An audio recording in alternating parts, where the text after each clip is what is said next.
گرم دریش۔ السلام علیکم ورحمۃ اللہ وبرکاتہ۔ اللہم صلی علی محمد وعلی آل محمد کما صلیت علی ابراہیم وعلی آل ابراہیم انک حمید مجید۔ اللہم بارک علی محمد وعلی آل محمد کما بارکت علی ابراہیم وعلی آل ابراہیم انک حمید مجید۔ الحمد للہ کفی وسلام علی عبادہ الذین اصطفی، اما بعد فاعوذ باللہ من الشیطان الرجیم، بسم اللہ الرحمن الرحیم۔ هو الذی بعث فی الامیین رسولا منہم یتلو علیہم آیاتہ ویزکیہم ویعلمہم الکتاب والحکمہ وإن كانوا من قبل لفی ضلال مبین۔ صدق اللہ العظیم۔ میرے محترم دینی بھائیو، ترہگام کے اس عظیم دینی ادارے میں، دارالانوار مدنی جسے ہم کہتے ہیں، دارالانوار مدنی کی مدنی مسجد میں یہ انتہائی پر رونق مجلس ہم سب کے لیے باعث سعادت اور باعث مغفرت ہے۔ اللہ اس مجلس کے داعی ہمارے عزیز مولانا عبدالرشید صاحب دامت برکات کی عمر میں بے انتہا برکت فرمائے، اور آپ حضرات کا خلوص بھرا تعاون اس ادارے کے ساتھ اور تمام اداروں کے ساتھ جاری رہے۔ قرآن پاک کتاب ہدایت ہے۔ دل چاہتا ہے کہ تھوڑی دیر اس سلسلے میں آپ کے سامنے کچھ باتیں رکھوں۔ حضرت تھانوی فرماتے ہیں، بات دل میں تب پہنچتی ہے جب سننے والے اور سنانے والا دونوں اخلاص کی بنیاد پر بات سنیں اور بات کہیں۔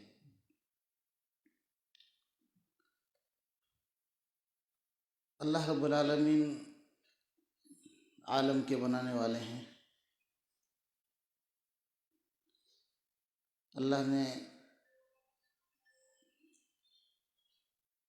عالم کو بنایا اور سجایا،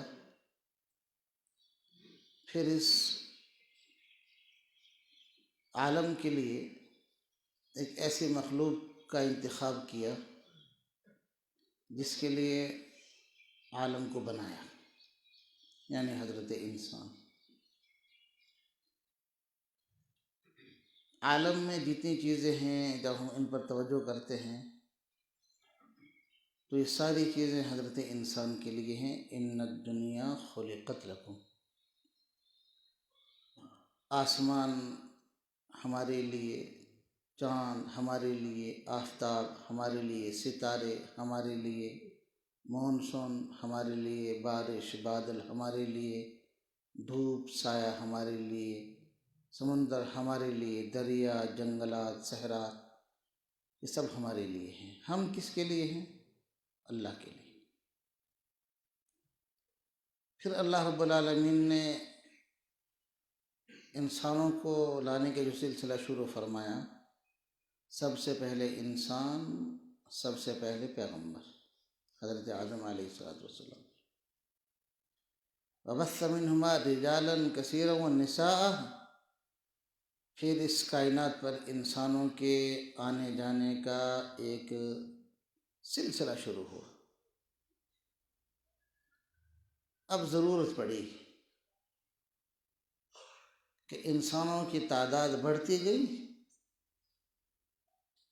یہ انسان دنیا میں رہتے ہوئے کیسے پہچانیں گے کہ کیا کرنا ہے اور کیا نہیں کرنا، کیوں آئے ہیں اور کب تلک کے لیے آئے ہیں؟ تو اللہ رب العالمین نے بستی بستی، علاقہ علاقہ نبیوں کو بھیجا۔ وَلِكُلِّ قَوْمٍ هَادٍ۔ یہ سلسلہ اتنا چلا کہ 1,24,000 پیغمبر اس عالم دنیا میں تشریف لائے۔ آخر میں حضرت محمد الرسول اللہ صلی اللہ علیہ وسلم کو تشریف لانا تھا، لیکن ان سے پہلے حضرت عیسیٰ آئے، یہود ان کے مخالف ہو گئے اور اللہ نے حضرت عیسیٰ کو آسمان پر اٹھایا۔ بل رفعہ اللہ الیہ وما قتلوہ وما صلبوہ ولکن شبہ لہ۔ پھر 570 سال اس عالم دنیا میں کوئی نبی نہیں آیا۔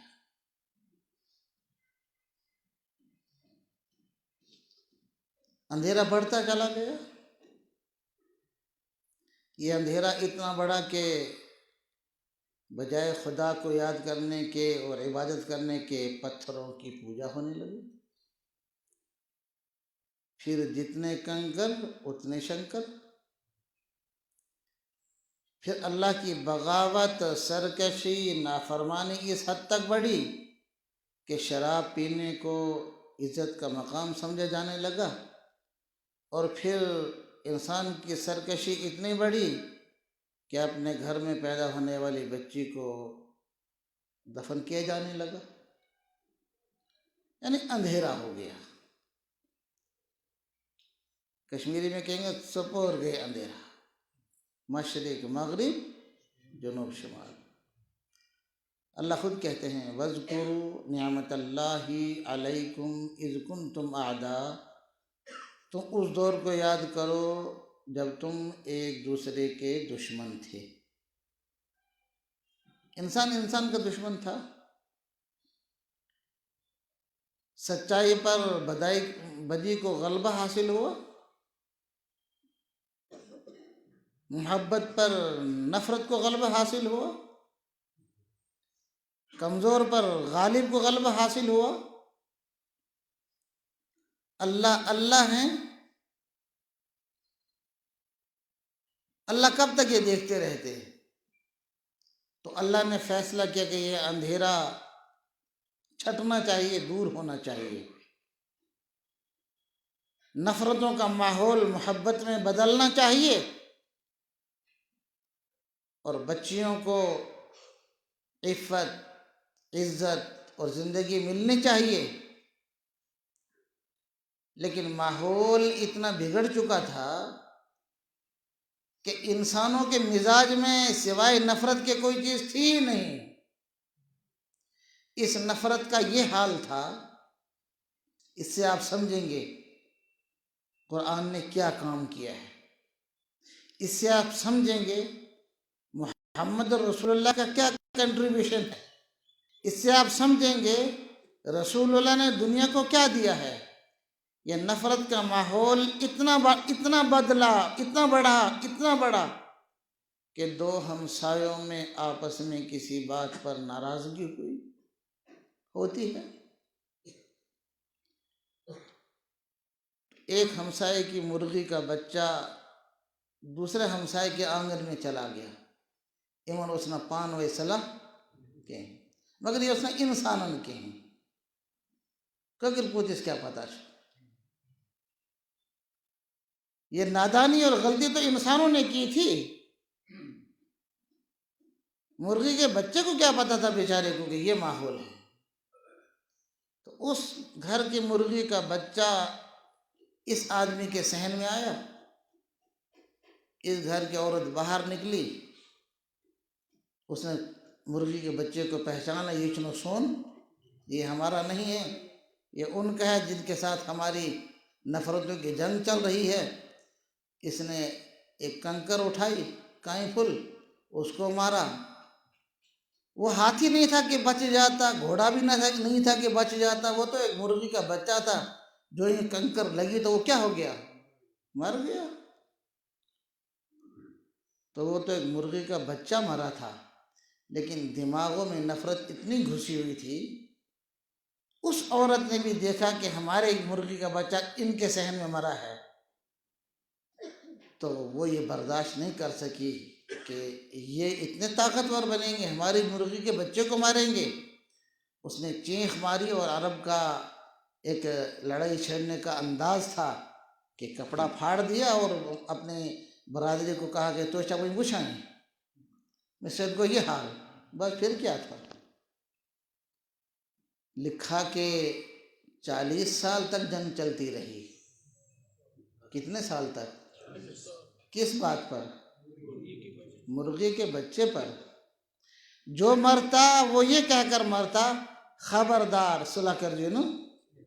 جو مرتا وہ یہ کہہ کر مرتا کہ خبردار صلح کر جنو کی۔ ماں مرتی تو بچے کو کہتی میں دودھ معاف نہیں کروں گی، صلح نہیں کرنا۔ یہ ماحول تھا، اتنا اندھیرا تھا۔ جس طرح آج گاڑیوں کی کمپنیاں گاڑیاں بیچتی ہے، ایسے ہی مکہ کے بازار میں گھوڑے فروخت ہوتے تھے، دیہات کے لوگ پال پال کر رکھتے تھے، اور پھر سال میں ایک دن ہوتا تھا جب گھوڑے فروخت ہوتے تھے اور پیسے والے لوگ ان گھوڑوں کو خریدتے تھے۔ تو گھوڑوں کی مارکیٹ لگی۔ ایک نوجوان نے کہا میرا گھوڑا اچھا ہے، دوسرے نے کہا میرا اچھا ہے، یعنی میرا اچھا ہے۔ اس میرے پر جو تلوار نکلی ہے تو 50 سال تک چلی ہے کہ میرا اچھا ہے اور تیرا اچھا ہے۔ گھوڑا تو بچ گیا لیکن انسان مرتے چلے گئے۔ پہلے اس ماحول کو ذہن میں رکھیے، پیغمبر کب تشریف لائے؟ ان لوگوں میں پیغمبر کو بھیجا گیا ہے جو ہر کنکر کو شنکر سمجھتے تھے۔ پہلا خدا جیب میں ہے، نالے پر گئے، صحرا میں گئے، ایک پتھر اچھا ملا، اس کو نیچے گرا دیا، کہا تمہارا کام ہو چکا ہے، سدھت نکی ہیں، اس دوسرے کو اٹھا لیا، آج سے تم میرے خدا ہو گئے۔ اس اندھیرے میں پیغمبر تشریف لائے جنہیں ہم محمد الرسول اللہ صلی اللہ علیہ وسلم کے مبارک نام سے یاد کرتے ہیں۔ پھر یہ اللہ نے ایک سلسلہ چلایا، رجال اللہ کتاب اللہ، یعنی مقدس شخصیات کے ساتھ کتاب بھی دی گئی۔ خالی پیغمبر آتے تو قوم کے لیے قیامت تک کے لیے ہدایت کا کیا مطلب رہتا، سینے در سینہ، لیکن نہیں سمجھا گیا کہ پیغمبر کے ساتھ کتاب کو نازل کیا جائے۔ رسول رحمت صلی اللہ علیہ وسلم یوں تو اول نبی بھی ہیں، آخر نبی بھی ہیں، لیکن 40 سال تک آپ کو دعوت کے لیے حکم نہیں دیا گیا۔ آپ کا مزاج تھا کائنات کو سمجھنے کا، کون ہے بنانے والا۔ آپ غار حرا میں تھے، یکسوئی کے ساتھ تفکر میں تھے، اس کائنات کے بنانے کے کیا مقصد ہے۔ انسان کو اللہ نے دماغ دیا، 2 آنکھیں دی، 2 کان دیے، ایک دل دیا، ہاتھ پاؤں دیے، تو کیا یہ کھانے کے لیے آیا ہے؟ یہ تفکر، یہ تدبر، یہ سوچ یکسوئی کے ساتھ غار حرا میں ہوتی تھی۔ خدا کا نظام تھا کہ فرشتوں میں سے عظیم ترین فرشتہ جبرائیل حاضر ہوا اور پہلی وحی کی ابتدا ہوئی، اقرا۔ اللہ جانتے تھے کہ آنے والی صدیاں لکھنے پڑھنے کی صدیاں ہیں۔ اللہ کے علم میں تھا کہ آنے والی صدیاں ٹیکنالوجی کی صدیاں ہیں۔ اللہ جانتے تھے کہ آنے والی صدیاں عالمی طور اشیاء کی بہتات کی صدیاں ہیں، تو اس مبارک لفظ سے ابتدا کرائی گئی، اقرا۔ وہ طویل واقعہ مجھے نہیں عرض نہیں کرنا ہے۔ رسول رحمت صلی اللہ علیہ وسلم اس وحی کو لے کر حرا سے نیچے اترے، حضرت خدیجہ کو بتلایا، انہوں نے تسلی دی، پھر اس کے بعد 3 سال تک سلسلہ رک گیا۔ اللہ کے رسول سوچتے تھے وہ جبرائیل کیوں نہیں آ رہا، پھر سلسلہ شروع ہوا، یا ایھا المدثر۔ اب جب وحی کا سلسلہ شروع ہوا، اللہ کے رسول تشریف لاتے تو مکہ والوں کو دین کی دعوت دیتے۔ یہ کبھی کہتے ساحرانہ کلام ہے، کبھی کہتے جادوگری کا کلام ہے، کبھی کہتے کاہنوں کا کلام ہے۔ تو اللہ نے قرآن پاک میں ہی آیت کو نازل کیا، عرب تم تو باقی لوگوں کو عجمی کہتے ہو، اگر یہ کلام سحر ہے، اگر یہ جادوگری کا کلام ہے، اگر یہ کاہن کا کلام ہے، اگر محمد اس کو خود بناتے ہیں، اگر محمد کو خود سکھاتا ہے، تمہارا خیال ہے کہ اللہ کا کلام نہیں ہے، تو ہم تمہیں چیلنج دیتے ہیں، لمثل ھذا الکتاب، تم اس کتاب جیسی کوئی کتاب لاؤ۔ یہ رضوی تو آج کہہ رہا ہے، اس سے تو آج کہلوایا جا رہا ہے، اس سے آج کہلوایا جا رہا ہے۔ یہ تو ایک عالمی ایجنڈا ہے۔ مکہ والوں نے اس وقت کہا یہ محمد کا اپنا کلام ہے۔ ایک بات ذہن میں رکھیے، ترغام کے لوگ الحمدللہ ہر اعتبار سے غیور، مخلص اور باشعور ہیں، اس لیے میں بات کہنا چاہتا ہوں، اس ماحول کو سمجھیے کہ عرب ہم سب کو گنگا کہتے ہیں۔ تین چیزیں ان کے اندر بہت خوب تھی۔ ایک ان کا حافظہ، عورتیں پانی بھرنا آتی تھی نا، پانی بھرنے چشمے پر یا جو بھی سسٹم ہوتا ہوگا وہاں، ایک عورت نے کوئی شعر کہا، کوئی قافیہ کہا، دوسری عورت نے کہا تو یہیں بیٹھے بیٹھے 150 اشعار کہہ دیتی تھی۔ تو عربوں کی تین چیزیں بہت تیز تھی، بہت فاسٹ۔ ایک ان کا حافظہ، دوسری ان کی زبان دانی، ہر گھر ادیب تھا۔ جیسے زبانوں کے لٹریچر ہوتا ہے نا، عربی ادب، انگریزی ادب، اردو ادب، نظم، نثر، جیسے زبانوں کی باریکیاں ہوتی ہیں، ان کا گرامر ہوتا ہے، ان کی لغات ہوتی ہیں۔ تو عرب زبان دانی میں بے مثال تھے، ان کی عورتیں بھی بے مثال تھیں۔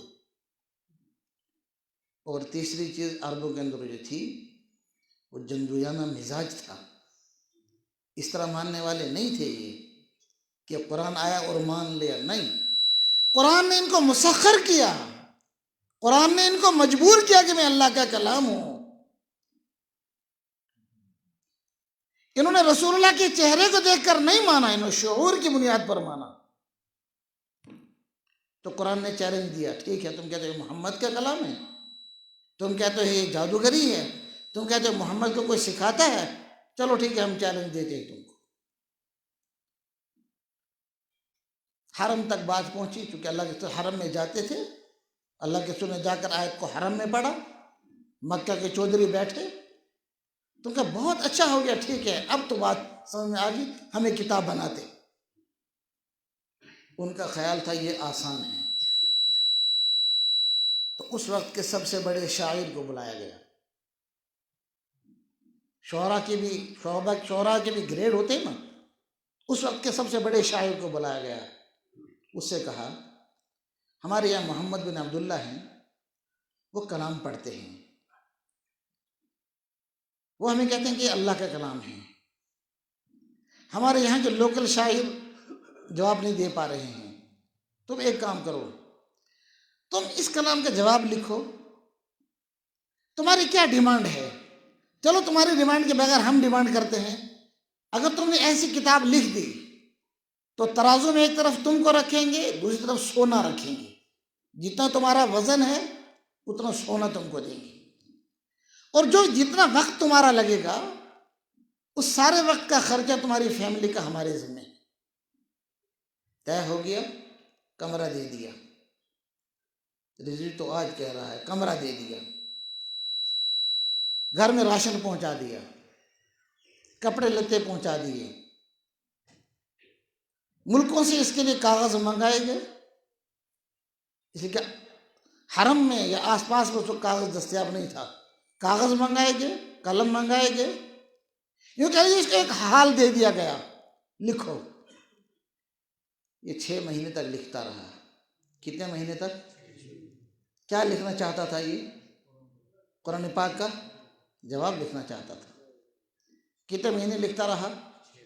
6 مہینے لکھتا رہا۔ یہ ان سے پوچھتے مکہ والے چودھری بڑے بڑے، وہ تو کہاں پہنچے؟ ابھی ٹھہرو، ابھی ٹھہرو۔ آخر جب 6 مہینے کے بعد اس سے کہا گیا کچھ تو بولو، محمد پر تو اب آیات اور صورتیں اور منزلیں نازل ہو رہی ہیں، تم کچھ تو بولو۔ اس نے کہا چلو میرے کمرے میں، اس لیے کہ حال دیا گیا تھا اس کو، یہ لکھتا، لکھ کر ڈھیر لگاتا۔ ان کا خیال تھا یہ لکھ کر ڈھیر لگائے گا۔ جو اس حال میں داخل ہوتے ہیں تو یہ تو کاغذ کے پھاڑ کے انبار لگائے ہوئے ہیں، ہر کاغذ پھٹا ہوا ہے، جسے اب ردی کا کاغذ کہتے ہیں۔ کوئی کاغذ ایسا نہیں ہے جو پورے کی پوری اب ایک پیج ہوتا، ہر کاغذ کو لکھا گیا، پھاڑا گیا۔ اس سے پوچھا یہ کیا مصیبت ہے؟ سارے کمرے میں کٹے ہوئے کاغذ ہیں۔ تو وہ چونکہ لات و عزا کو مانتے تھے، خدا کو تو مانتا نہیں تھا، اس نے کہا لات و عزا کی قسم، میں کیا جواب لکھوں؟ اس کلام کا جواب دنیا کا کوئی بڑا سے بڑا شاعر نہیں لکھ سکتا۔ یہ میری جسارت تھی کہ میں نے کام لے لیا، یہ میری نادانی اور بے وقوفی ہوگی کہ میں کچھ لکھ سکتا ہوں، نہیں لکھ سکتا، میں 2 ہاتھ باندھتا ہوں۔ یہ تو آج کہتا ہے، اللہ نے تو قرآن کا چیلنج عربوں کو دیا، اس بیچارے کو تو اگر اس کو صحیح پوچھیں گے نا قل ہو اللہ پڑھو، اس کو یہ بھی یاد نہیں ہے۔ یہ قرآن کا ترجمہ لکھ کر لاتا ہے ٹی وی پر، اسے اگر کوئی پوچھتا ذرا آیت تو پڑھو، اس بیچارے کو قل ہو اللہ بھی یاد نہیں ہوگی۔ وہ تو عرب تھے، عرب انتہائی ذہین قوم، اور زبان پر تو دسترس تھی، ان کو پورا کنٹرول تھا زبان پر۔ جب فیل ہو گئے تو قرآن نے کہا چلو کتاب تو نہیں لکھ سکے، فَلْيَأْتُوا بِسُورَةٍ مِثْلِهِ، اچھا ان کو کہو محمد، ان کو کہیے چلو ٹھیک ہے نہیں لکھ سکے کتاب، تم میں ہمت نہیں تھی اور تم ایسا کر سکو گے، فَإِن لَمْ تَفْعَلُوا، تم ایسا نہیں کر سکتے تھے، چلو اِنَّا اعْطَيْنَا ایک صورت ہے، اس جیسے کوئی صورت بنا کر لاؤ۔ محمد کریم صلی اللہ علیہ وسلم نے حرم میں کھڑے ہو کر کہا مکہ والو تمہاری جان چھوٹ گئی ہے، تم کتاب نہیں لکھ سکے ہیں، اب بہت آسان چیز آئی ہے، بس 2-3-2.5 لائن لکھنی ہے تم کو، لکھو۔ جواب نہیں آیا، نہیں لکھ سکے، ہار مان گئے، تو قرآن نے کیا کہا؟ فَلْيَأْتُوا بِحَدِيثٍ مِثْلِهِ، ایک جملہ، بول، قرآن جیسا ایک بول لے کر آ جاؤ تم، چلو چھوڑو تم قرآن پاک کے لکھنے کو کہ تم دوسرا قرآن بناؤ گے، چھوڑو تم دوسری صورت کو کہ دوسری صورت بناؤ گے، فَلْيَأْتُوا بِحَدِيثٍ مِثْلِهِ، ایک جملہ نہیں بنا سکے۔ یہ اللہ کی کتاب ہے، بنانے والے کو پتہ ہے میرا گرامر اس معیار کا نہیں ہوگا، میرے جملے کا ادب اس معیار کا نہیں ہوگا، میرے جملے میں قوت اس معیار کی نہیں ہوگی، میرے جملے کی فصاحت اس معیار کی نہیں ہوگی، تو میں کیوں اپنے آپ کو بدنام کروں گا؟ اس لیے میں بنا ہی نہیں سکتا۔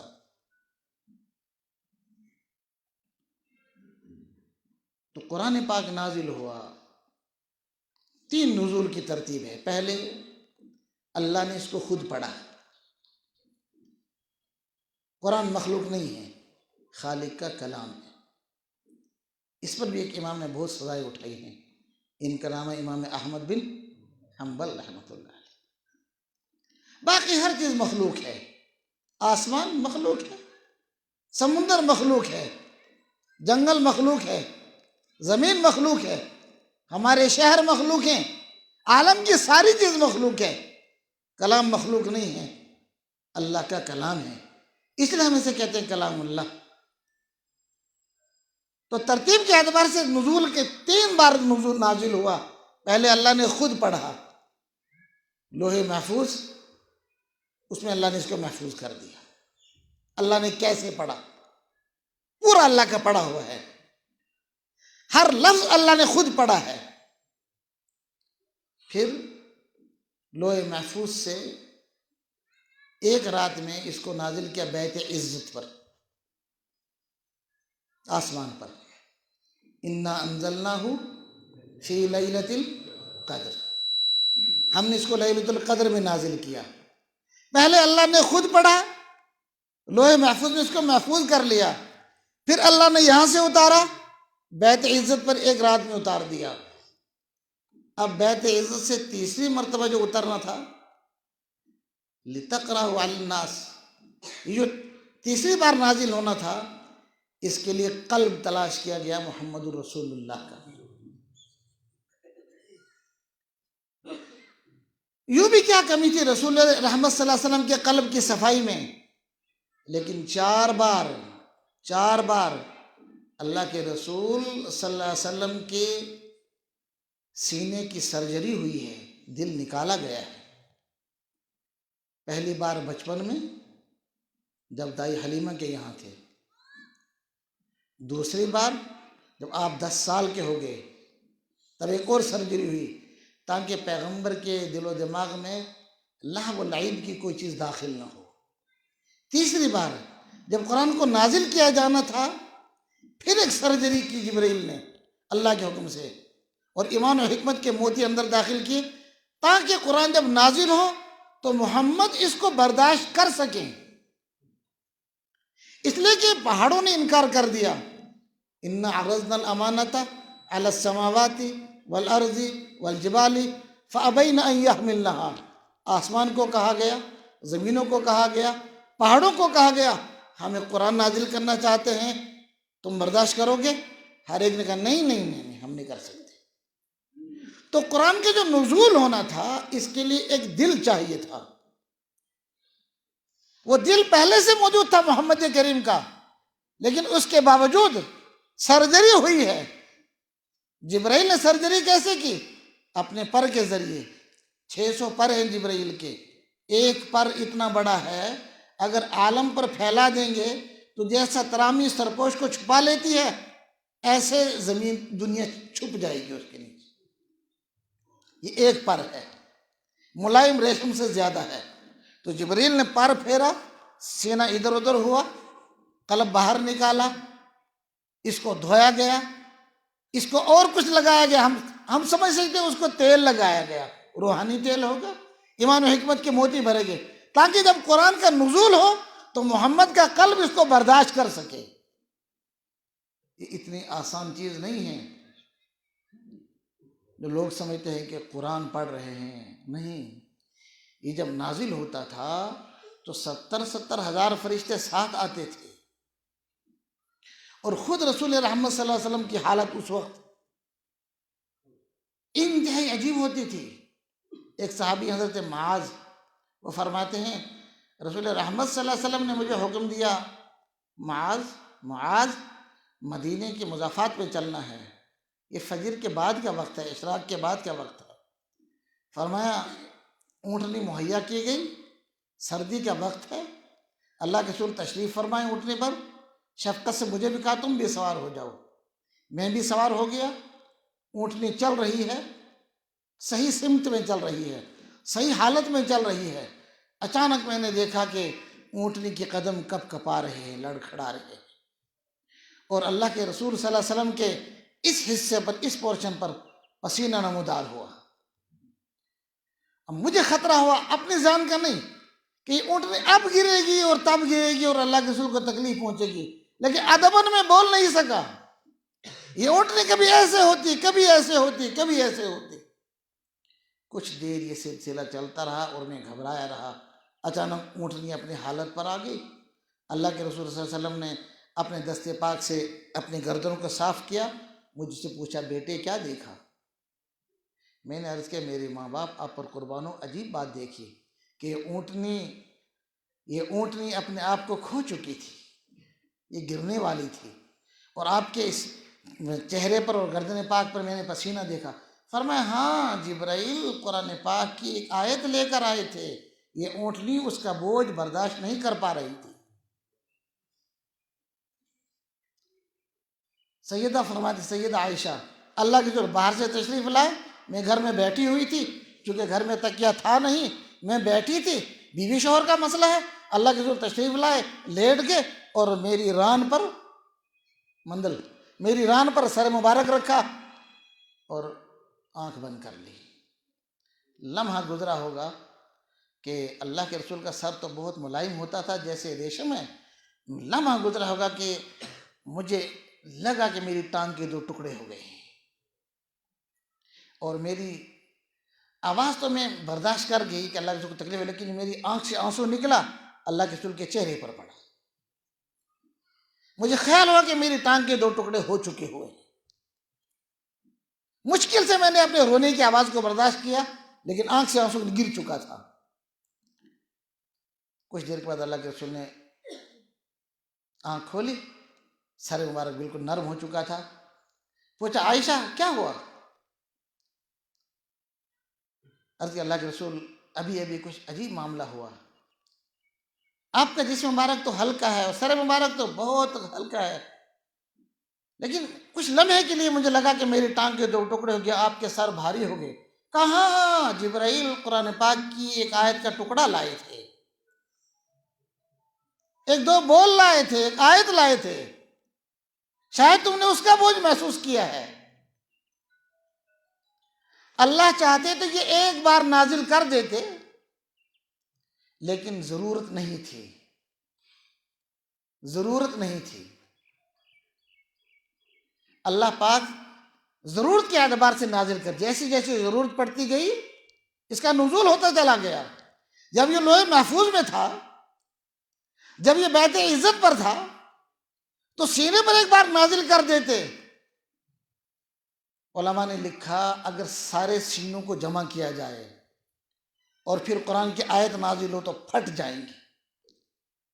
یہ تو رسول اللہ کا سینہ تھا، پھر کس احتیاط کے ساتھ جب جبریل امین آتے، اللہ کے رسول کے سامنے قرآن پڑھتے شروع میں، تو اللہ کے رسول صلی اللہ علیہ وسلم بھی پڑھنا شروع کر دیتے تھے تاکہ میں روز یاد مشرق گوشت نہ سن۔ اوپر سے حکم آیا لا تحرک بھی لسانک لتعجل بھی، میرے حبیب جب میرے جبرائیل پڑھیں اس وقت آپ سنیں، اس وقت آپ اپنی زبان کو حرکت مت دیجیے، جبرائیل پڑھ رہے ہوں تو آپ سنتے رہیے، توجہ دیجیے۔ اب آپ کے ذہن میں کہ میں بھول جاؤں گا، ان علینا جمعہ وقرآنہ، یہ تو ہمارے ذمہ ہے کہ ہم آپ کے سینے میں اس کو محفوظ رکھیں گے۔ تو جبریل آتے، اللہ کے رسول قرآن پاک کی آیت وصول کرتے، فوراً کسی صحابی کو بلاتے، انہیں کہتے ہیں کاتبین وحی، زید بن ثابت کو بلاتے، کبھی حضرت عمر کو بلاتے، کبھی حضرت عثمان کو بلاتے، کبھی ابو بکر کو بلاتے، جو بھی قریب ہوتا اس کو بلاتے، کہتے لکھو یہ آیت، لکھی، اس کے بعد کہتے اب مجھے پڑھ کر سناؤ، کہتے نا ایڈ کر دی ہیں، اللہ کمزور ہے ایڈ کرنے دے گا، اللہ کمزور ہے ایڈ کرنے دے گا۔ میں تلگرام کے پڑھے لکھے نوجوانوں سے ایک بات پوچھتا ہوں، آپ نے کوئی مضمون لکھا اور میں اس میں ایڈ کروں، آپ ایڈ کرنے دیں گے مجھے؟ نہیں ایڈ کرنے دیں گے۔ شاعروں سے پوچھئے، جان لے لیتے ہیں دوسرے کی، اگر میں نے کسی شاعر کے شعر پڑھ کر اپنا نام جوڑ دیا وہ میری جان لے لیں گے، کیوں پڑھا تم نے، شعر تو میرا ہے، وہ مقدمہ دائر کر دیں گے۔ یہ تو عام آدمی بھی برداشت نہیں کرتا ہے کہ ایڈ کر دے گا کوئی کسی کے کلام میں، یہ تو دنیا کے شاعر بھی برداشت نہیں کرتے ہیں، لٹریچر والا کوئی مضمون نویس برداشت نہیں کرتا ہے۔ ایک آدمی نے مضمون لکھا، اب اس کے مضمون میں خود ہی ایڈ کر دیں، وہ آپ پر مقدمہ دائر کر دے گا۔ اور آپ نے دیکھا ہوگا جو کتابیں چھپتی ہیں اس میں ایک جملہ لکھا رہتا ہے، اس کے حقوق محفوظ ہیں۔ آپ کتابیں پڑھتے ہیں نا، ایک جملہ لکھا رہتا ہے کاپی رائٹ کے تحت اس کے حقوق محفوظ ہیں، اگر کسی نے خود چھاپ لے تو مقدمہ دائر ہو جائے گا۔ اللہ اتنا کمزور ہے، وہ ایڈ کرنے دے گا کسی کو، آنکھیں چھین لے گا، ہاتھ چھین لے گا، وہ اللہ ہے، وہ اللہ ہے، ایڈ کہاں کرنے دے گا؟ اور ایڈ کی گنجائش کہاں ہے؟ اس میں کوئی ایسی جگہ ہے ہی نہیں ہے جہاں ایڈ کرنے کی گنجائش ہو۔ آیتیں تو دور کی بات ہیں، وہ حرف پہ ایڈ ہو جائے، کیسے ایڈ ہو جائے گا؟ تو کیا ہوتا تھا، ادھر جبرائیل آتے، وہ پڑھتے، اللہ کے رسول کسی کو بلاتے، وہ لکھتا، پھر اللہ کے رسول چھوڑتے نہیں تھے کہ کیا لکھا ہے، پوچھتے تھے تم بتاؤ کیا لکھا، اگر اس کے لکھنے میں کچھ غلطی ہوئی فوراً تصحیح کرتے، اور پھر فرماتے اس آیت کو فلاں آیت کے بعد لکھو۔ اس طرح 23 سال میں پورا قرآن نازل ہوا، اور مختلف صحابہ کے پاس لکھا ہوا رہا۔ ہاں چونکہ اس زمانے میں کاغذات نہیں تھے، پرنٹنگ پریس نہیں تھی، اور اس قسم کا کاغذات دستیاب نہیں تھا کہ ایک جگہ بیٹھ کے لکھتے، اس لیے بہت ساری جگہوں پر لکھا ہوا تھا، لیکن اس کے ساتھ ساتھ سینوں میں محفوظ تھا۔ اس کے ساتھ سینوں میں کتنا محفوظ تھا؟ ایک ہی موقع پر، بیر معونہ کے موقع پر 70 قرہ شہید ہو گئے۔ جنگ یمامہ میں 700 قرہ اور حفاظ شہید ہو گئے۔ اب بتائیے کتنے سینوں میں محفوظ ہے یہ تو حضور کے زمانے میں ہوا۔ پھر صحابہ کا قرآن پڑھنا میرا اور آپ کا چھپ چھپ کر پڑھنا تو نہیں تھا نا، وہ تو قرآن پڑھتے تھے روزانہ ایک ایک منزل، یہ قرآن پاک میں جو 7 منزلیں ہیں وہ قرآن پڑھتے تھے روزانہ ایک ایک منزل، تو یہ تو پتہ ہوتا تھا میرا بیٹا کیا پڑھ رہا ہے، میری بیٹی کیا پڑھ رہی ہے۔ یہ جو آج بنا کر پیش کیا جا رہا ہے کہ یہ گم تھا، یہ تھیلوں میں بند تھا، نہیں، یہ سینوں میں محفوظ تھا، یہ تھیلوں میں بند۔ یہ آپ کو ایسے سمجھ میں آئے گا، میں ایک واقعہ سنا دیتا ہوں۔ عالم میں بہت بڑے بڑے فتنے ہوئے، ایک فتنہ تاتار ہوا، ایک فتنہ تاتار ہوا، اللہ بچائے، اللہ بچائے۔ اس وقت لگ رہا تھا کہ عالم سے اسلام مٹ جائے گا، اس وقت لگ رہا تھا کہ عالم سے اسلام۔ بغداد میں ایک ہی دن میں 2 لاکھ مسلمانوں کو ذبح کیا گیا، ایک دن میں کتنے مسلمانوں کو؟ 2 لاکھ۔ اور دجلہ اور فرات جو مشہور دریا ہیں، مسلمانوں کی لائبریریاں، مسلمانوں کے گھروں سے قرآن پاک، مسلمانوں کے گھروں سے کتابیں لے لے کر اس میں ڈال دی گئی، نہ مسلمان رہے، نہ ان کی کتاب رہی، نہ ان کی تعلیم رہی۔ تو تاتاری سرچ کرتے کرتے ایک گھر میں پہنچے، وہ ایک خاتون تھی، اس سے پوچھا کتاب ہے کوئی گھر میں؟ اس لیے وہ کتاب چھیننا چاہتے تھے، کتاب ہے کوئی گھر میں؟ اس نے کہا کیا کتاب چاہتے ہو؟ بخاری مسلم؟ نہیں میرے گھر میں۔ قرآن ہے گھر میں؟ اس نے کہا ہاں قرآن ہے میرے گھر، دے دو۔ اس کا خود دیکھ لو۔ تو گھر میں کمرے کتنے ہوتے ہیں؟ 3-4 چھوٹے گھر ہوتے تھے۔ تلاشی لے کے گھر کی تو کوئی کتاب نہیں نکلی، تو غصے میں کہا کہ عورت جھوٹ بولتی ہے، تمہارے گھر میں تو کوئی ایک کتاب بھی نہیں ہے، تو قرآن کہاں ہے یہاں؟ کہا نہیں قرآن موجود ہے، قرآن موجود ہے، آپ دیکھنا چاہتے ہیں؟ کہ ہاں۔ کہا بیٹھو۔ وہ نیچے بیٹھ گئے۔ اس نے اپنے 7 سال کے بچوں کو آواز دی، عبداللہ۔ اس نے اپنے 7 سال کے بچوں کو آواز دی، عبداللہ۔ تو ایک 7 سال کا بچہ باہر آیا، فرمایا یہ قرآن ہے، سنو گے؟ عبداللہ سے کہا پڑھو۔ دارالعلوم انوار مدنی یہی کام تو کر رہا ہے، دارالعلوم انوار مدنی یہی کام تو کر رہا ہے کہ دجلہ میں اتنی کتابیں ڈال دی گئی کہ مہینوں تک لوگوں کو سیاہی خریدنے کی ضرورت، ایک پل کی جگہ کئی پل بن گئے مسلمانوں کی کتابوں سے۔ انوار مدنی یہی کام تو کر رہا ہے۔ اس بچے سے کہا ماں نے عبداللہ ذرا پڑھو۔ امی میں کہاں سے پڑھوں؟ کہ فاتحہ سے پڑھو والناس تک پڑھو، کہ فاتحہ سے پڑھو، کہاں تک پڑھو؟ والناس تک پڑھو. جیسے مولوی صاحب کہتے ہیں ہاں جس کی دستار بندی ہونی ہے ایک بیٹھک میں قرآن پاک سناؤ. تو بچے نے فاتحہ سے لے کر کہاں تک پڑھا؟ والناس تک.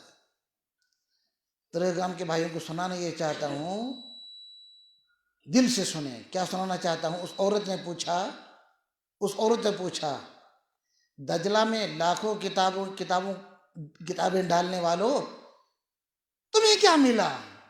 تم کتابیں ڈال سکتے ہو دریا میں، اس کے سینے سے کیسے نکالو گے؟ اس کے سینے سے کیسے نکالو گے؟ تم کتابوں کو لائبریریوں سے نکال سکتے ہو، تم کتابوں کو گھروں سے نکال سکتے ہو، تم کتابوں کو مسجدوں سے نکال سکتے ہو، ذرا مجھے بتاؤ اس بچے کے سینے سے کیسے نکالو گے؟ تو تاتاریوں کے اس گروہ کا جو سردار تھا اس نے ماتھے پر ہاتھ مارا کہ ہم نے غلط فیصلہ کیا، ہم نے غلط فیصلہ کیا، ہم نے اپنی انرجی ضائع کر دی. جب 7 سال کا بچہ پڑھ سکتا ہے. پھر اس عورت نے کہا یہ ایک عبداللہ نہیں ہے، یہ ایک عبداللہ نہیں ہے، سینکڑوں مائیں ایسی ہیں جنہوں نے لوریاں نہیں قرآن پاک کی آیتیں سنائی سوتے وقت، جنہوں نے قصے اور کہانیاں نہیں اپنے بچوں کو آیتیں یاد کرائی ہیں. تم کس کو دریا میں ڈالو گے؟ تو پٹیشن سے کہاں نکلتی ہے؟ یہ تو سینوں میں محفوظ ہے. پھر آج کے دور میں جبکہ پوری دنیا ایک آنگن بن چکی ہے، پھر آج کے دور میں تو قرآن پاک اللہ کے رسول صلی اللہ علیہ وسلم نے اپنی حیات میں جمع کرا دیا تھا. ہاں بائنڈنگ نہیں ہوئی تھی، کاپی نہیں بنی تھی، لیکن سینوں میں محفوظ تھا. جب ایک ہی موقع پر 700 حفاظ شہید ہو جائیں، جب ایک ہی موقع پر 70 شہید ہو جائیں، آپ اندازہ لگا سکتے ہیں حافظ کتنے ہوں گے؟ پھر اللہ کے رسول اس دنیا سے پردہ فرما گئے. ابو بکر کی خلافت کا زمانہ آیا، جنگ جمامہ کا واقعہ ہوا، 700 قرہ شہید ہو گئے. تو حضرت عمر کے دل میں اللہ نے بات ڈالی. وہ حضرت ابو بکر کے پاس گئے، ان کے امیر المومنین قرآن پاک سینوں میں تو محفوظ ہے، ضرورت ہے کہ قرآن پاک بائننگ ہو کر کتاب میں بھی محفوظ ہو، اس لیے کہ اب اسلام پھیل رہا ہے، یہ عجمی ملکوں میں بھی جا رہا ہے. عجمی ملکوں میں عربی اساتذہ نہیں جائیں گے، ضرورت ہے. سیدنا ابو بکر نے فرمایا عمر کیسی بات کر رہے ہو؟ جس چیز کو رسول اللہ نے جمع نہیں کیا میں کیسے جمع کروں گا؟ لیکن عمر کہتے رہے، یہاں تک کہ اللہ نے حضرت ابو بکر صدیق کے دل میں بات ڈال دی. فرماتے ہیں مجھے شرح صدر ہو گیا، نہیں قرآن پاک جمع کرنا چاہیے. پھر صحابہ کا مشورہ بلایا گیا، جو مکہ میں تھے ان کو مدینہ بلایا گیا، جو مدینہ میں تھے ان کو مسجد نبوی میں بلایا گیا. پھر مشورہ ہوا ایسا کیا جائے، سب نے رائے دی ایسا ہونا چاہیے. پھر زید بن ثابت، حضرت عمر، ان کے ذمے تو خاص کام لگایا اور باقی اعلان ہوا مسجد نبوی میں ہر وہ شخص جس کے پاس قرآن ہے، جو کچھ لکھا ہوا اللہ کے رسول نے وہی لکھائی ہے، وہ لا کر جمع کرے. تو کسی کے پاس ہڈی پر لکھا تھا، کسی کے پاس چمڑے پر لکھا تھا، کسی کے پاس کاغذ پر لکھا تھا، کسی کے پاس پتے پر لکھا ہوا تھا. میں آپ کو ایک بات سمجھانا چاہتا ہوں. ہم یہاں بیٹھے ہیں، ایک شعر ہے، کسی نے اپنے کاغذ پر لکھا، کسی نے ہاتھ پر لکھ لیا، کسی نے اس پر لکھ لیا، کسی نے اس پر لکھ لیا. جب یہ اس میں موبائل میں یا کیا کمپیوٹر میں ہم نے فیڈ کر لیا، کتاب بن گئی. اب ہاتھ والا مٹا دے گا، ٹھیک ہے میں کتاب پڑھ لوں گا. یہ جو کہتے ہیں قرآن پاک کے اوراق جلائے گئے، وہ یہی چیزیں تھیں. جب وہ ایک جگہ بائنڈنگ ہو چکی ہوئی ہے، اب وہ اس لیے ختم کر دیا، اس لیے کہ پھر کوئی سین کی جگہ شین پڑے گا اور کوئی سواد کی جگہ سین پڑے گا. اس کو مکمل ختم کر. اب ایک کتاب موجود ہے، ایک صحیفہ بنا، لیکن شائع نہیں ہوا. عمر کے پاس رہا، سیدنا عمر کی شہادت ہوئی، حضرت حفصہ کے پاس رکھا گیا. پھر جب یہ بیرون ملکوں میں اسلام پھیلتا چلا گیا، آپ یوں کہ یہ دور دور تک پھیل گیا، وہاں سے تقاضے آنے شروع ہو گئے کہ نہیں کتاب چاہیے، تو حضرت عثمان غنی نے پھر صحابہ کو جمع کیا، اور پھر صحابہ کا ایک نظم بنایا گیا کہ قرآن پاک کو جمع کرو، اس صحیفے کو بھی لاؤ، اب اس کی کاپیاں بناؤ۔ اس وقت 7 کاپیاں بنائی گئی، اور پھر ان کاپیوں کو مختلف شہروں میں، مکہ میں، مدینہ میں، شام میں، دمشق میں، ان جگہوں پر بھیج دیا گیا۔ اس طرح قرآن پاک کی حفاظت ہوئی ہے۔ اول حفاظت سینوں کے ذریعے سے ہوئی ہے، پھر صحابہ کے قرآن پاک کے ساتھ جو تعلق تھا وہ میرا اور آپ کا تعلق تھوڑا تھا، وہ اتنا عجیب تعلق تھا۔ ایک واقعہ سے آپ سمجھیں گے، رسول رحمت صلی اللہ علیہ وسلم غزوے میں گئے، علاقہ پہاڑی تھا، اللہ کے رسول صلی اللہ علیہ وسلم جہاں جانا چاہتے تھے وہاں نہیں پہنچ سکتے تھے، ٹھہر گئے رات کے لیے ٹھہر گئے، تو صحابہ سے فرمایا مشورہ کر کے، یہ جو ٹکری ہے ادھر سے جاسوس آ سکتا ہے، دشمن آ سکتا ہے، کون صحابی ہے تم میں سے جو رات کی ڈیوٹی دے؟ تو 2 نوجوان صحابی کھڑے ہو گئے ڈیوٹی دینے، باقی نچلے سطح میں آرام کر رہے ہیں اور یہ پہاڑی پر ڈیوٹی دے رہے ہیں۔ یہ میں عرض کروں صحابہ کا مزاج کیا تھا، وہ قرآن پاک کے ایک سینٹنس، ایک جملے کو کیسے چھوڑنے دیتے اور کیسے ایڈ کرنے دیتے، بات ہی نہیں۔ ان کے تو قرآن پاک تو ان کی غذا تھی، وہ تو ایک ایک جملے کو کئی بار پڑھتے اور سنتے تھے دوسروں سے تصحیح کے لیے۔ یہ دونوں صحابہ ٹکری پر چلے گئے، اب انہوں نے آپس میں جا کر مشورہ کیا، رات تو ہم کو ڈیوٹی دینی ہی ہے، خالی جا کر کیا کریں گے، کچھ کام بھی کرنا چاہیے۔ دونوں نے مشورہ کیا، اگر دونوں جاگتے رہیں گے تو ممکن ہے دونوں کو ایک وقت نیند آ جائے، لہذا ایسا کرتے ہیں باری رکھ لیتے ہیں، تھوڑی دیر ہم میں سے کوئی پہلے سو جائے، ایک ساتھی جاگتا رہے تاکہ بعد میں اس کو جگا دے۔ طے ہو گیا مسئلہ، ایک ساتھی کو سونا تھا، دوسرے کو جاگنا تھا۔ اس نے سوچا اس طرح جاگ کر میں کیا کروں گا، چلو نفل نماز کی نیت باندھ لیتا ہوں، نیت باندھی۔ اب اس نے انتخاب کیا مجھے کیا پڑھنا چاہیے، کیا واقعات ہیں قرآن پاک میں، قصص ہیں۔ اس کا دل چاہا کہ آج سورہ کہف پڑھنی چاہیے، اس نے سورہ کہف پڑھنے کی نیت سے نماز کی نیت باندھ لی۔ جاسوس آیا، ہلکی ہلکی روشنی تھی، اس نے دیکھا کہ کوئی شے ہے، یہ ہل نہیں رہی ہے، بس ساکت ہے ایک ہی جگہ۔ وہ دشمن یہ نہیں سمجھ سکا کہ یہ درخت ہے یا انسان ہے، تو اس نے یہ اندازہ لگانے کے لیے کہ میں تیر چلاتا ہوں، اگر یہ ہل گیا شور مچایا تو یہ انسان ہے، میں پیچھے بھاگ جاؤں گا، اور اگر یہ درخت ہے تو میں آگے بڑھوں گا۔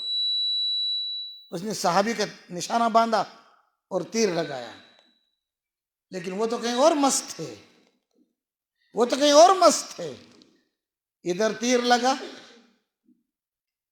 اسے کچھ پتہ نہیں تیر کہاں لگا ہے، وہ تو مست تھے۔ وَاضْرِبْ لَهُم مَثَلَ رَجُلَيْنِ، وہ تو وہاں مست تھے کہ اللہ واقعہ بیان کر رہے ہیں، ایک صاحب ایمان کا، ایک صاحب کفر کا۔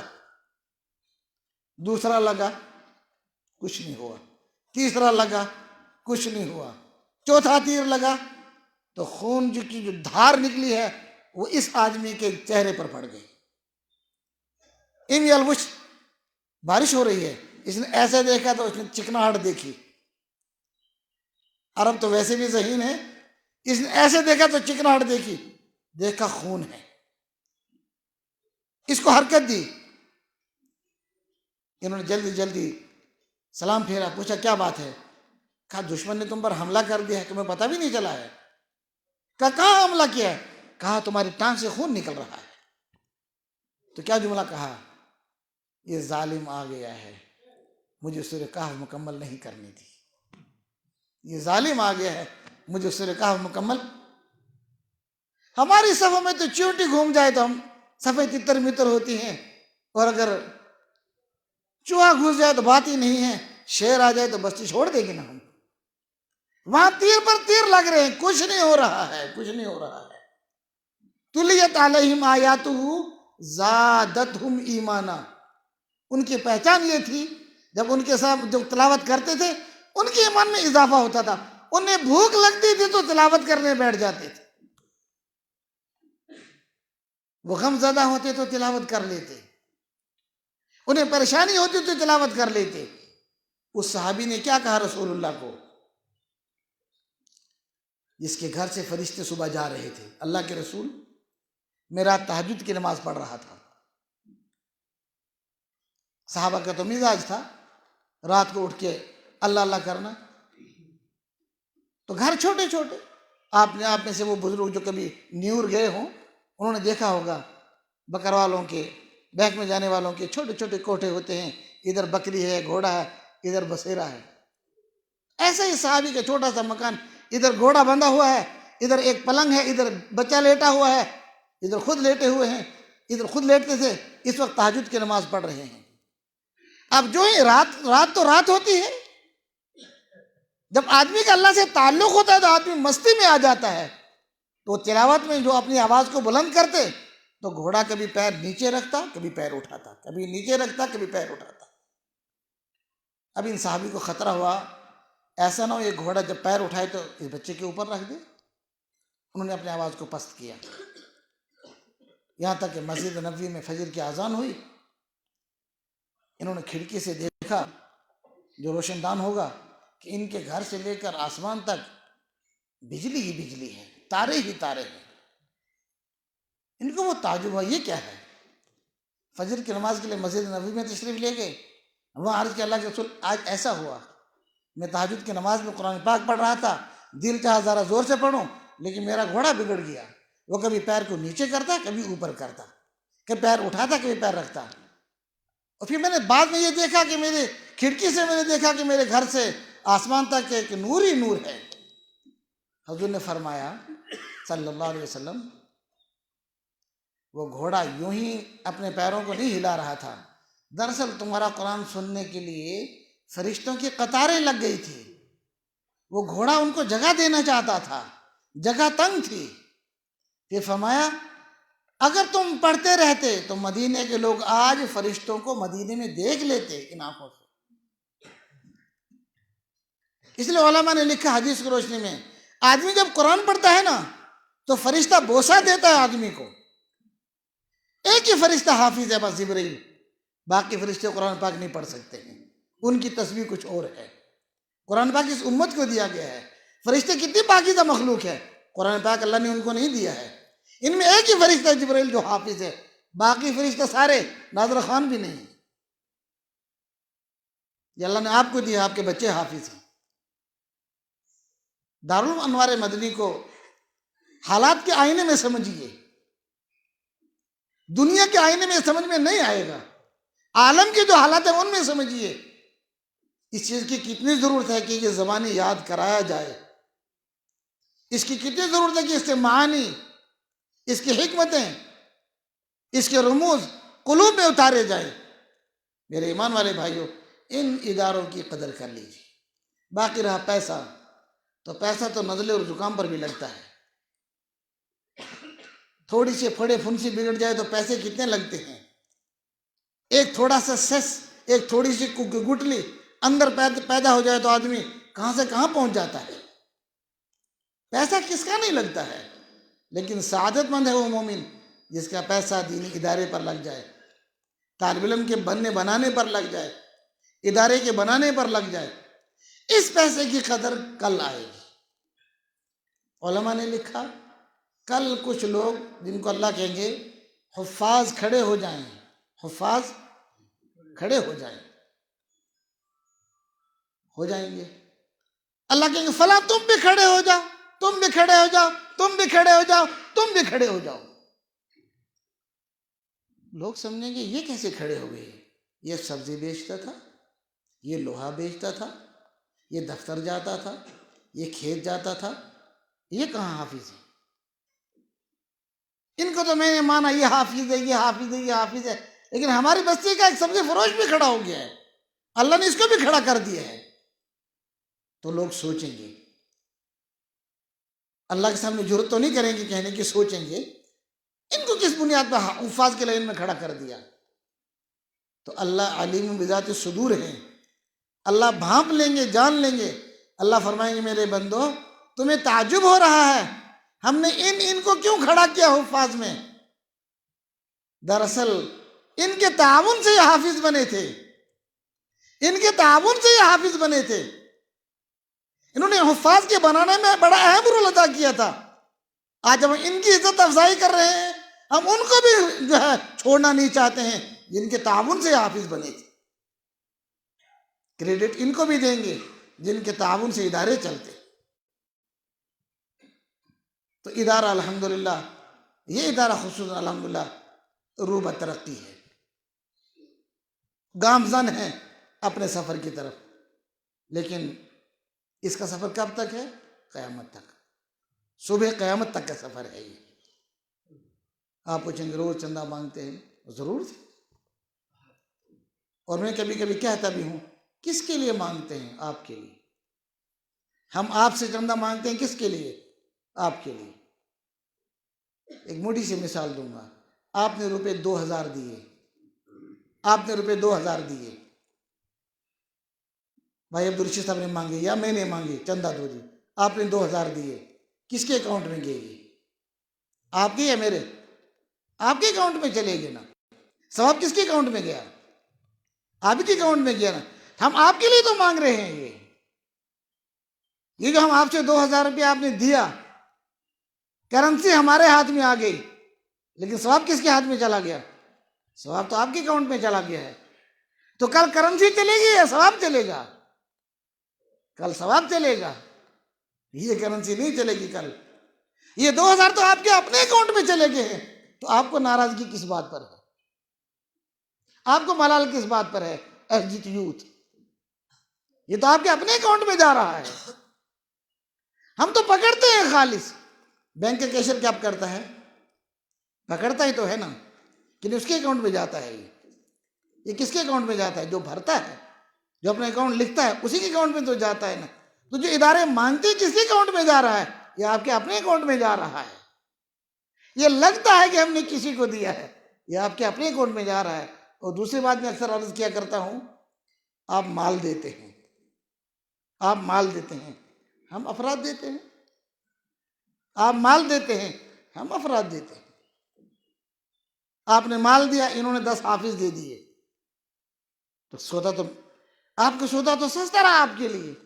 آپ نے خالی مال دیا، انہوں نے افراد مہیا جاؤ جی، ابھی امت کے لیے، اب یہ کوئی بچہ کہیں پڑھا رہا ہے، کوئی بچہ کہیں پڑھا رہا ہے، کوئی بچہ کہیں پڑھا رہا ہے۔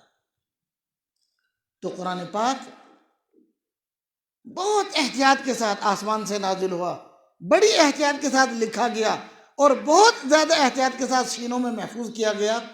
اور آخر میں یہ بات بتاتا چلوں، سینے میں محفوظ ہوا، لیکن کس طرح محفوظ ہوا؟ ہر سال جبرائیل آتے تھے رمضان میں، ہر سال، اور اللہ کے رسول کا قرآن پاک سنتے تھے۔ اس پر بھی نہیں چھوڑا گیا ہے۔ کسی ساتھی کے ذہن میں آئے کہ 23 سال پہلے ایک آیت نازل ہوئی تھی، کہیں ایسا تو نہیں کہ محمد رسول اللہ اس کو بھول گئے ہوں؟ نہیں، کیسے؟ اس لیے کہ ہر سال رمضان میں جبرائیل خود آتے تھے، اللہ کے رسول ذرا سنائیے، اور اللہ کے رسول جبرائیل ذرا تم بھی سناؤ۔ تو ہماری مدرسے کے لینگویج میں اس کو کہتے ہیں دور کرنا، دہرانا۔ تو ہر سال رمضان میں جبرائیل خود آ کر سناتے، اور اللہ کے رسول کے قرآن بھی سنتے کہ وہ جو 23 سال پہلے آیت لایا تھا، وہ جو فلاں آیت لایا تھا، وہ جو فلاں آیت فلاں کے بعد لایا تھا، ویسے ہی رسول اللہ بتلا رہے ہیں یا نہیں بتلا رہے ہیں؟ تو یہ تو ہر سال آڈٹ ہو رہا ہے، ہر سال آڈٹ ہو رہا ہے رمضان میں، کہ جو محمد کریم کے قلب میں قرآن ہے، یہ وہی قرآن ہے جو لوح محفوظ میں ہے۔ اور پھر جس سال اللہ کے رسول صلی اللہ علیہ وسلم کا وصال ہوا، آپ نے پردہ فرمایا، اس سال یہ دور 2 مرتبہ ہوا، اس سال یہ دور 2 مرتبہ ہوا۔ ایک بار اللہ کے رسول نے سنایا، پھر جبرائیل نے سنایا، پھر اللہ کے رسول نے سنایا۔ اس کا کوئی زبر، کوئی جملہ اس کے اندر داخل کرنا تو بہت دور کی بات ہے، یہ تو انسانی عقل میں آ ہی نہیں سکتی ہے۔ اب کون سوچتا ہے؟ بس آخر میں ایک بات یہ بھی سن لیجیے، آخر میں یہ بات بھی سن لیجیے، یہ طبقہ جس کی نسبت رضوی کی جس کی نسبت جس طبقے کے ساتھ ہے، شیعہ، ان کے یہاں ابو بکر، سیدنا عمر، سیدنا عثمان اور باقی صحابہ ان کا مقام مقام ہی نہیں ہے، اس لیے جو چاہتے ہیں زبان سے نکال دیتے ہیں۔ اس لیے کوئی آدمی کہتا ہے کتاب عثمانی ہے یہ، عثمان کون ہے؟ اللہ اللہ اللہ۔ اللہ کے رسول اندر تشریف فرمائے حجرے میں، بلال باہر ہیں دربان، چوکیدار کہہ لیجیے، خادم، پاکیزہ لفظ ہے۔ ابو بکر آتے ہیں، بلال کو پتہ ہے اللہ کے رسول آج گرمی کی وجہ سے اپنا لنگی تہبند ذرا اوپر اٹھائے ہوئے ہیں یہاں تک، یہ حصہ خالی ہے اللہ کے رسول کا، پیر بھی خالی ہے، یعنی ننگا ہے۔ بلال آتے ہیں کہ عرض کہ اللہ کے رسول یار غار ابو بکر تشریف لائے، ملاقات چاہتے ہیں۔ حضور نے فرمایا آنے دو، آنے دو۔ اللہ کے رسول نے حرکت نہیں کی، ابو بکر آئے، سلام کیا، بیٹھ گئے۔ تھوڑی دیر بعد عمر آئے، بلال سے کہا بلال میرے لیے بھی اجازت لو۔ بلال اندر آئے، عرض کہ اللہ کے رسول عمر آئے ہیں، اجازت چاہتے ہیں۔ اللہ کے رسول نے فرمایا ہاں چھوڑ دو۔ اللہ کے رسول نے کوئی حرکت نہیں کی۔ کچھ دیر کے بعد عثمان آئے، فرمایا بلال ذرا اندر پوچھو۔ اندر تشریف لے گئے۔ اللہ کے رسول ذی النورین داماد عثمان غنی تشریف لائے ہیں۔ اور ٹھہرو، اپنا ایک کپڑا نیچے کیا، اپنا ایک کپڑا نیچے کیا، پھر فرمایا بلال اب آنے دو۔ عثمان آئے، مجلس ختم ہوئی، بلال کے ذہن میں بات رہی، موقع ملا تنہائی میں بات کرنے کا۔ عرض کہ اللہ کے رسول ابو بکر آئے، بڑے ہیں لیکن آپ ہلے نہیں۔ عمر آئے، بڑے ہیں لیکن آپ ہلے نہیں۔ عثمان آئے، آپ نے مجھے روکا، کپڑا درست کیا، کوئی خاص وجہ ہے؟ فرمایا بلال تم نہیں جانتے عثمان کو، آسمان کے فرشتے عثمان سے حیا کرتے ہیں، محمد کیوں حیا نہ کرے؟ آسمان کے فرشتے عثمان سے حیا کرتے ہیں، محمد کیوں حیا نہ کرے؟ میں پرسوں جامع مسجد میں کہہ رہا تھا، حق تو یہ تھا کہ ہم پہلے 1000 بار منہ دھوتے، پھر ابو بکر کا نام لیتے، پھر منہ دھوتے 1000 بار تو عمر کا نام لیتے، پھر منہ دھوتے 1000 بار تو عثمان کا نام لیتے۔ تب بھی کم ہے، تب بھی کم۔ ان حضرات کا مقام وہ ہے، اس کے باوجود اللہ نے ہمیں نام لینے کی اجازت دی ہے تو ادب سے لیں۔ جب آدمی ادب سے گرتا ہے جیسے وہ گرا، وہ چونکہ مرتد ہو چکا ہے، اس لیے مرتد جو مرضی چاہے کہتا ہے، لیکن ہم جب سوچیں ان ہستیوں کے بارے میں، 1000 بار سوچیں ہم کیا کہہ رہے ہیں۔ صحابہ کا ادب اس سے سمجھیے، بس آخری بات کروں گا، صحابہ کا ادب اس سے سمجھیے۔ حضور ہیں محمد کریم صلی اللہ علیہ وسلم، آپ کے چچ باب ہیں، ان کا نام ہے عباس رضی اللہ، حضرت عباس رضی اللہ تعالیٰ عنہ، دونوں کی داڑھیاں سفید ہو گئی ہیں، ایک جگہ بیٹھے ہیں۔ دیہاتی آتا ہے، یہ بتا دو ادب کیا ہے صحابہ کا مزاج کیا ہے۔ دیہاتی آتا ہے، اسے کوئی بتلا دیتا ہے، ان میں ایک محمد ہے، ایک ان کے چچ باب ہیں حضرت عباس۔ دیہاتی ذرا فریک زبان کے ہوتے تھے، وہ آیا، اس نے آ کر پوچھا حضرت عباس سے آپ دونوں میں بڑا کون ہے؟ کوئی غلط بات تو نہیں پوچھی، آپ دونوں میں بڑا کون ہے؟ آپ دونوں میں بڑا کون ہے؟ تو سیدھا بتا سکتے تھے میں بڑا ہوں، یہ چھوٹے ہیں، لیکن حضرت عباس نے کیا کہا؟ بڑے یہ ہیں، البتہ پیدا پہلے میں ہوا ہوں۔ بڑے یہ ہیں البتہ پیدا پہلے میں ہوا ہوں، تاکہ جھوٹ بھی نہ ہو جائے،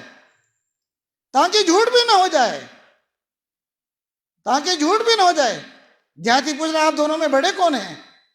تو چچ باپ تو عمر میں بڑے ہیں نا، لیکن کیا جملہ استعمال کیا؟ دیہاتیوں کو کہا بڑے تو یہ ہیں البتہ پیدا پہلے میں ہوا ہوں،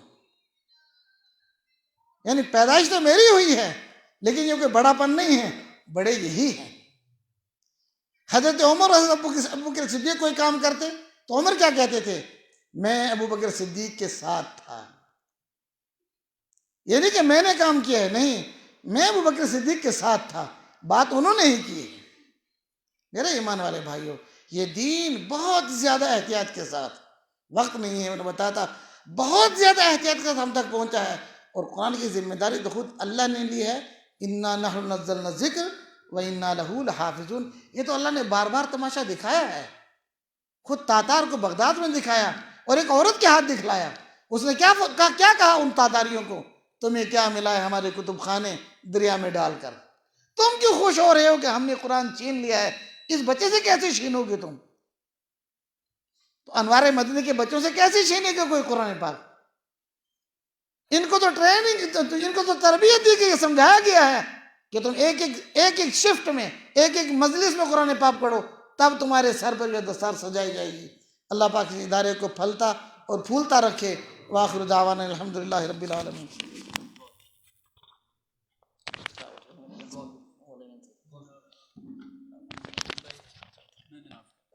مناسب.